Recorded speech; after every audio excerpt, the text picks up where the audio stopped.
Questão 30. É uma questão da Polícia Civil do Espírito Santo, é uma questão de 2019 para investigador do Instituto AOCP. Segundo dispõe o artigo 7º, inciso 1º do Código Penal, fica sujeito à lei brasileira, embora cometido no estrangeiro. Então, o que eu estou falando? Eu estou falando de extraterritorialidade. Nós adotamos a territorialidade temperada. Fernando, o que é isso, essa tal de territorialidade temperada?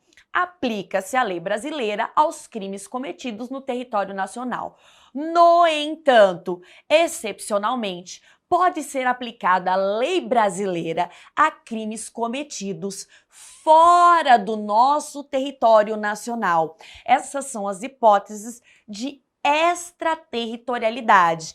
E essas situações, essas exceções, de extraterritorialidade, portanto, estão no artigo 7º do Código Penal. E esta questão especificamente está falando do artigo 7º, inciso 1º.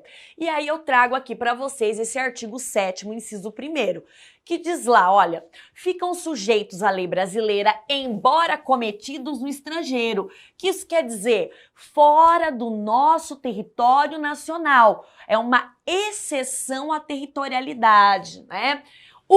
Os crimes cometidos contra a vida ou liberdade do presidente da República. B. Contra o patrimônio ou a fé pública da União, do Distrito Federal, de Estado, de território, de município, de empresa pública, sociedade de economia mista, autarquia ou fundação instituída pelo poder público, tá? C. Contra a administração pública por quem está a seu serviço. E D, de genocídio, quando o agente for brasileiro ou domiciliado no Brasil.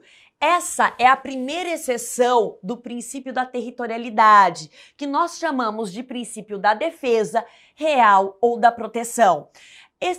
A esses delitos se aplica a lei brasileira, porque o objeto jurídico tutelado, por esses delitos são de extrema importância para o Brasil como nação. Portanto, a esses casos se aplicam sempre a lei brasileira, É uma das exceções, princípio da defesa real ou da proteção. Então, voltando aqui na nossa questão, fica sujeito à lei brasileira, embora cometido no estrangeiro, de genocídio, ainda que o agente seja estrangeiro e não resida no Brasil. Não é essa, Porque o indivíduo tem que residir no Brasil, Ou, conforme já vimos aqui no dispositivo, no artigo 7º, Ou ele tem que ser brasileiro. Depois, B. Contra o patrimônio do presidente da República. Não é patrimônio, é contra a vida ou a liberdade do presidente da República. Então, também não é essa, Não é a A nem a B. C. Contra a liberdade do ministro das Relações Exteriores. Não, fala contra a liberdade do presidente da República. Então percebam, a questão ela vai trazendo nas suas alternativas várias jogadas misturando, o que diz esse artigo 7º, inciso 1º, para que justamente o candidato ele se confunda em relação a isso. D. Contra o patrimônio de fundação instituída pelo poder público. Essa é a alternativa correta. É essa que está expressamente disposta no artigo 7º, inciso 1º do Código Penal. E, por fim, contra a vida do empregado de sociedade de economia mista. Não. Isso aqui não está previsto, como exceção lá do artigo 7º, inciso 1º. Então, a alternativa correta é a letra D, D de dado.